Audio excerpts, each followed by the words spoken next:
সংযুক্ত আরব আমিরাত বিএনপি ও এর অঙ্গ সংগঠনের উদ্যোগে সাবেক প্রধানমন্ত্রী ও বিএনপি চেয়ারপারসন বেগম খালেদা জিয়ার আশু রোগ মুক্তি ও সুস্থতা কামনায় দোয়া মাহফিল অনুষ্ঠিত হয়েছে।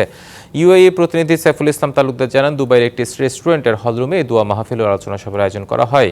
আরব আমিরাত বিএনপির ভারপ্রাপ্ত আহ্বায়ক প্রকৌশলী মোহাম্মদ সালাউদ্দিনের সভাপতিত্বে অ্যাডভোকেট শেখ শহীদুল হক ও মোহাম্মদ ইদ্রিসের যৌথ সঞ্চালনায় আলোচনা সভায় বক্তারা বলেন, বেগম খালেদা জিয়া দেশের গণতন্ত্র পুনরুদ্ধারের প্রতীক, তাই তার সুস্থতা জাতির জন্য অত্যন্ত গুরুত্বপূর্ণ। পাঁচ ওয়াক্তে নামাজ পড়া নিজের মা বাবার জন্য, নিজের জন্য যেরকম দোয়া চান আপনারা নিজের সংসারের জন্য, পরিবারের জন্য, তার চেয়ে বেশি করে আমাদের ম্যাডাম খালেদা জিয়ার জন্য দোয়া করবেন।